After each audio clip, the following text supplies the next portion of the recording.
هلو گایز، چطورید بچه؟ من غریب هستم. خوش برگشتید به چنل خودتون. آقا خیلی وقت ویدیو کالافی نذاشتیم داخل چنل. گفتم بیام بعد از چند وقت یه دوئل بذارم با تامنیل کریتورمون G93 تامنیل کریتور آپارات. البته داخل ویدیو یوتیوب تامنیل نمیزنه ولی داخل آپارات برامون تامنیل میزنه. بچه‌ها حتما این ویدیو رو لایک کنید، کانال من سابسکرایب کنید، زنگوله بغلش هم بزنید و یه کامنت مشتی هم به افتخار امتیاز بذارید که اینم زحمت میکشه برای تامنیل‌های آپاراتمون. اینستا منو بچه‌ها فالو کنید با ساوندکلاودم و لینک همه اینا با تلگرام و دیسکورد برای اطلاع رسانی داخل کپشن هسته. حتما برید و جوین بدید برای اطلاع رسانی. خب آپارات هم که گفتم فالو کنید. آقا بازی اسنایپ بود. اینجا اول یه دونه زدم مشتی، اصلا بنازم یه فست اسکوپ دارک اسکوپ نبود. بچه من گوشی هم تازه عوض کردم و هنوز یه خورده مثلا ابعاد گوشی چون بزرگتر شده باید با سنس خودم روی این گوشی عادت نکردم، من با هاد و سنس و اینا. و اگه مثلا دارک و اینا نمیزنم فقط فست دارم میزنم روی یه چیزی مثلا مانور دادم عذرخواهی میکنم دیگه ازتون. اینجا منتظر بودم بیاد، رفتم این ور چیشو برداشتم، چی بهش میگن، آموشو برداشتم، تیرشو برداشتم. اینجا چند تا زدم نخورد. شات سوم اصلا مشتی دیدم رفت اصلا تو سرش یه نه. ولی خب بالاخره بچه ها راست روی این ویدیو رو روی این گیم پلی قرار بود راجع به یه سری موضوع باهاتون صحبت کنیم که حالا یه خورده به گیم پلی میپردازیم بعد دونه دونه میریم سراغ موضوع اول این بود بچه ها که گیم پلی اینجا میخواست نید بندازه، موفق نشد. نید بود، C4 بود نمیدونم. آقا ویدیوهای 30 روزمون یعنی 30 روزه نه 30 تا ایده ویدیو که نوشته بودم داره تک به تک اجرا میشه. ویدیو دیروز آره دیگه ویدیو دیروز که انگلیسی هم صحبت میکردیم داخل کالاف یکی از اون ویدیوها بود. ویدیو جمعه رو بچه ها حتما ببینید. بچه ها هیچ جا نیست، یوتیوب انگلیسی اصلا ندیده اینو به خودش که یه ویدیو ترسناکه و قراره که داخل اون ویدیو یک کار خیلی ترسناکی کردیم و ویدیوش براتون دیگه خلاصه جمعه میاد دیگه، با تاخیر خیلی بخواد بشه دوشنبه دیگه نهایت رو یوتیوب. خیلی بچه ویدیو خفنی قرار داشته باشیم. 2 روز در میون گفتم، حد اکثر 2 روز در میونه. مثلا من تقریبا دارم هر روز براتون ویدیو میذارم به جز حالا اون یه روز قبل و یه روز بعد عید قربان که براتون ویدیو نذاشتم.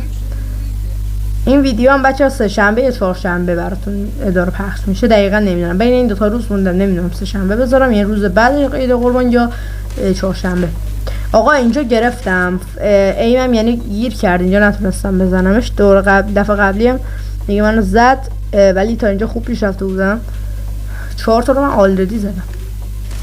اینجا اومد چی بندازه، فکر کنم C4 بود دستش، ندید منو، میخواست بندازه مثلا روی میدل، مثلا من بیام میدل، مثلا اونجا C4 بهتره که زیر پام تو میدل. من اینجا هدشاتشو زدم، اینجا دیدم یه HP کم شد، گفتم شاید از جایی که از پام شده داره میزنه، دیدم نه، اومدم این ور دیدم نبود. بچه ها راستی ریاکشن هم داره میاد بچه ها، ریاکشن هم قراره به موزیکای آرتیست ها بریم، موزیکای خودمون هم شاید ریاکشن بریم، یعنی در این حد مغز مریض. بچه ها ایده ها رو من دوباره هم رفتیم گشتیم، چون که من گفتم داخل یوتیوب انگلیسی نگشتن، توی یوتیوب انگلیسی هم 90% نبود، 10% بود، ولی اونم دیگه ناخواسته بود، ما نمیدونستیم. مثلا یه چند تا 24 ساعت ها بود داخل یوتیوب انگلیسی. اینجا MP93 اومد، اینجا مثلا عصبی شده بود، 3 تا آلردی پشت سر هم فکر نه یکی من وسطاش زده بودم، زد منو. بچه آیدی من یه خورده زومه تصویر، آیدی من خوب دیده نمیشه. من آیدیمو براتون داخل چنل تلگرام گذاشتم، بعضی موقع میگم بچه‌ها بیاین بازی کنیم، آیدیمو میذارم داخل چنل تلگرام. و بچه‌ها یه ویدیو جدا اختصاصی برای کلن قراره بیاد، یه کلن زدیم و تازه زدیمش با MP93 و یکی دیگه قراره یه مهمون، یعنی مهمونمون هم داخل کلن جای نه، مهمونمونو بعضیا میشناسن بعضیا نمیشناسن، البته همه نمیشناسن تقریبا. چجوری اینجا منو زد نمیدونم واقعا. ببینید داشت میرفت اون ور، بعد فکر کنم من دیده بود، اومد یه دفعه بکش شد منو زد. اینجا دیگه نمیدونم چرا، گفتم کلاس نداریم، دیدم استفاده کرد، گفتم منم باید یه کلاس بزنم. حتی فکر کنم منم قبلش زدم یه دونه که اون زد. به هر حال هرچی بود یه تلافی انجام شد. اینجا هر چی دستش میومد میزد. دوباره اینجا رفتیم پشت، من اینجا گرفتم روش ایمو زدم و هنوز خدا رو شکر جلو بودم با اختلاف 2 امتیاز. بچه ها راستی من اگه میبینید که یه روزی مثلا اینو گفتم یه جای دیگه هم یادم نیست کجا بود، تو تلگرام گفتم اگه دیدید من یه روز مثلا بعد از 2 روز در میون شد که من ویدیو نذاشتم، این موضوع رو گفتم بگم، مثلا دیگه مثلا بدونید که من اون نوبت ویدیو رو اون 2 روز در میون اگه نذاشتم، بدونید که نوبت ویدیو رو دیگه نمیخوام اون روز بذارم، یا مثلا مریض شدم یا اصلا نیستم، مسافرتم، هر چی باشه بچه‌ها، من اصلا اگه بدترین اتفاقم برام بیفته، حالا خدا نکرده بدترین اتفاقم برام بیفته، من همیشه داخل کانال تلگرام بهتون میگم. چون من همیشه بدون که به شما بگم نمیام برم یه دفعه یوتیوب یا از آپارت، همیشه من میگم اول اینجا کانال تلگرام، بعدش اینستا، آخر سر دیسکورد، اونم اتفاقی چی بشه من بذارم داخل دیسکورد فقط لینک ویدیوهای. حالا بچا بازی هم داریم میکنیم جدیدن تو چنل دیسکورد با بچا کاستوم کالاف و اینا، به زودی ویدیوش هم میاد بیرون، ویدیو کاستوم هم میاد بیرون با بچه ها، ولی مثلا اینجوری نیست که من بیام روی ویدیو مثلا صدام باشه، قراره که لایو باشه، یعنی کلا با بچه ها باشه، صدای اونا هم باشه، وایس مثلا خود بازی باشه، صدای زنده باشه کلا. اینجا بچه ام جی 93 خیلی عصبی شده بود، 8 رو زد، آلردی نبود ولی مثلا من 2 تا بینش زده بودم، 8 بودیم که دیگه خیلی داشت به نزدیک میشد، منم دیگه کمپ که نمیخواستم بکنم آجی، مثلا همینجوری میزدم، یه دارک اسکوپ میزدم نمیشد، فست میزدم نمیشد، دیگه میرفتن نزدیک. اینجا فکر کنم دارک اسکوپ بود، اینجا فست زدم نشد و دیگه نه اینجا نبود ریدم شد.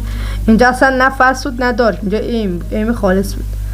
اومدم این بالا ایم گرفتم نبود. بچه من همیشه دارک میزنم، یعنی از وقتی گوشیمو عوض کردم نمیدونم چی شده که دیگه نمیتونم دارک بزنم جدیدن، دارک اسکوپ منظورمه، فقط فست اسکوپ میزنم. یعنی ببین من یه سبکی رو یاد بگیرم داخل، یعنی یاد بگیرم که نه عادت کنم داخل یه چیزی دیگه تا آخر با همونم. یعنی مثلا الان من فست اسکوپ دارم عادت میکنم، دوباره با این گوشی جدید تازه فست اسکوپ رو رد میکنم، بعدش میرم دارک اسکوپ رو یاد میگیرم. یعنی فعلا فقط فست اسکوپ نمیکنم، مثلا ایممو نگه دارم خط گیری بزنم، مثلا بگین خط گیری شده نه اصلا نیسته. ببین اینجا فقط ایمو گرفتم، الان اگه من مثلا اونجا میدیدم هم نمیزدمش. اینجا برام نوتیفیکیشن اومد از کانال رپ هیپ هاپ توییتس.